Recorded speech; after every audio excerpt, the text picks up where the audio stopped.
This change and biodiversity. What we see sometimes, and I'll use an example of bowhead whales.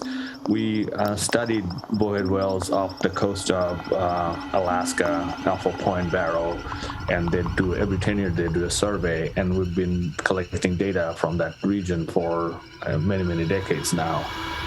And what we started seeing is that as population was increasing, their song, the density of song and the complexity of song was changing as well.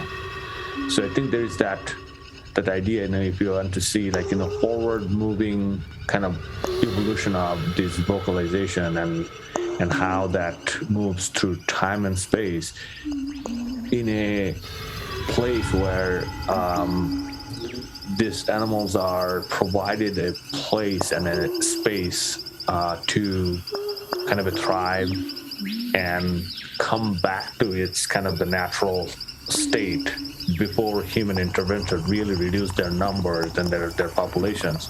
You start seeing they're forming a more complex vocal communication channels or repertoire, so to speak. And maybe that's a signal of something of a reemergence of a culture, which I cannot scientifically prove, or I don't have evidence to prove it, but it has the tendencies of that. And I don't know whether that exists in other populations and other species. But you can also take the example of humpback whales. Their population has recovered in many parts of the world, and they're very enigmatic singers.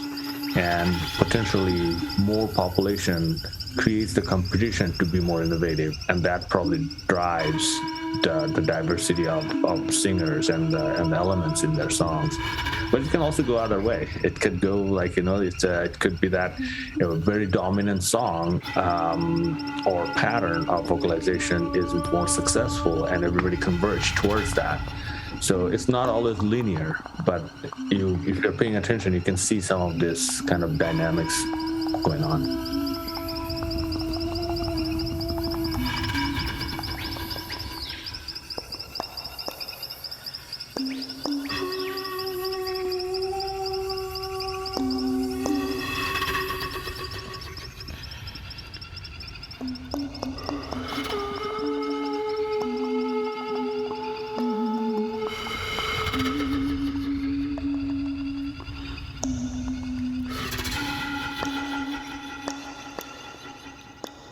I think on the one hand, the idea of a sort of overarching concept of nature is really helpful, because I think what ends up happening is this idea, we understand and we care about what we're connected to. So we listen to people, let's say we're traveling overseas, and, you hear somebody speaking a similar language, you immediately turn to them and be like, oh, I have something with them. Or, people, from the same place that meet somewhere else, and they realize, oh, you're from there, I'm from there too.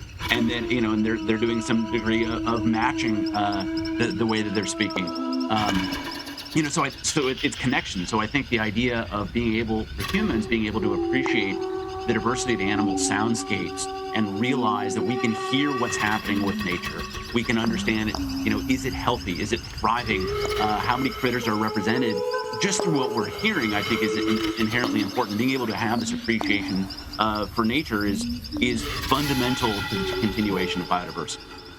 On the flip side, I think the difficulty in having, or the one challenge of having a concept like Mother Nature, is that it implies some degree of invincibility or resilience, that there is an all overarching power that's going to get us through all of this, and we don't have to worry about our actions in terms of doing horrible things to the planet or to nature. And so the other, my fear is that reliance on a concept like Mother Nature, she's not strong enough to save us all and to keep this planet going. We have some accountability in terms of the conservation and preservation of nature. It requires action upon us as well. So I think if we view the concept of Mother Nature as bringing us all together and having or increasing an appreciation of biodiversity and creating connection between humans and nature, I think that's great.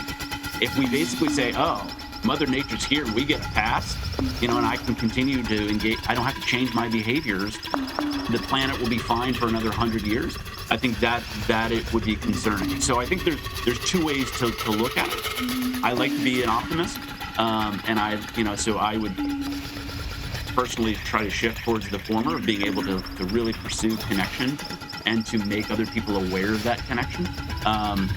And we have a pretty miraculous planet. I'd like to keep it that way.